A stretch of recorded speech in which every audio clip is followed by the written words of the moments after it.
एक आदमी कई साल मेहनत करता रहा और जो भी पैसे कमाता अपनी बूढ़ी माँ को भेज देता।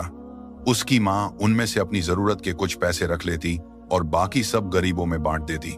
कई साल बाद वह आदमी अपने घर वापस लौटा तो उसने माँ से पूछा, जो पैसे मैं आपको भेजता रहा वह कहाँ हैं? माँ ने जवाब दिया, बेटा वह पैसे तो मैंने खुदा को दे दिए। वह हैरान होकर बोला, अगर तुमने पैसे खुदा को दे दिए तो क्या खुदा वह पैसे मुझे वापस देगा? माँ बोली, हाँ, अगर तुम उसे ढूंढ लोगे तो वह सब वापस कर देगा। यह सुनकर वह आदमी खुदा को ढूंढने निकल पड़ा। कई दिनों के सफर के बाद जब वह एक जंगल से गुजर रहा था तो अचानक एक घोड़ा दौड़ता हुआ उसके पास आया और बोला, ए इंसान, कहाँ जा रहे हो?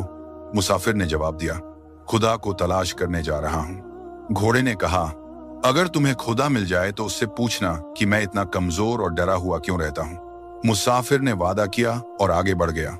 कुछ दूर जाने के बाद वह एक पेड़ के नीचे आराम करने बैठा। अचानक पेड़ की तरफ से आवाज आई, ए मुसाफिर, कहाँ जा रहे हो?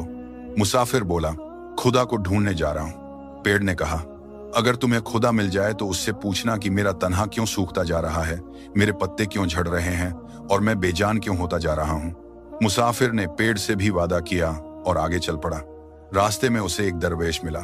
दरवेश ने पूछा, कहाँ जा रहे हो मुसाफिर? मुसाफिर ने पूरा वाकया सुनाया, माँ के पैसे, घोड़े का सवाल, पेड़ की शिकायत।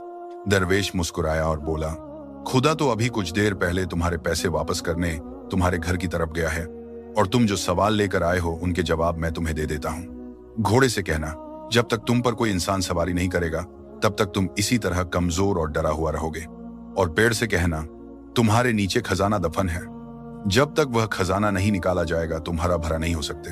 यह सुनकर आदमी ने दरवेश का शुक्रिया अदा किया और वापस चल पड़ा। सबसे पहले वह घोड़े के पास गया और उससे जवाब सुनाया। घोड़ा बोला, तुम भी तो इंसान हो, तुम ही मुझे सवारी के लिए रख लो ताकि मैं ठीक हो जाऊं। वह घोड़े पर बैठकर पेड़ की तरफ चल पड़ा। पेड़ ने कहा, तो फिर वह खजाना तुम ही निकालो और मुझे मरने से बचा लो। मुसाफिर ने पेड़ की जड़ों में खुदाई की तो वहां से सोने चांदी के सिक्के निकल आए। उसने खुशी खुशी वह सिक्के थैली में डाले और घोड़े पर सवार होकर घर की तरफ रवाना हो गया। घर पहुंचने पर माँ ने पूछा, सुनाओ बेटा, क्या तुमने खुदा को ढूंढ लिया? वह मुस्कुराकर बोला, हाँ माँ, मैंने खुदा को ढूंढ लिया है और जितना तुमने उसे दिया था खुदा ने उससे 2 गुना मुझे वापस लौटा दिया है। दोस्तों, इसलिए फरमाया गया है कि अल्लाह की राह में अपना माल ओ दौलत दो, क्योंकि जो अल्लाह के नाम पर दिया जाता है वह कभी जाया नहीं होता बल्कि 70 गुना होकर वापस मिलता है।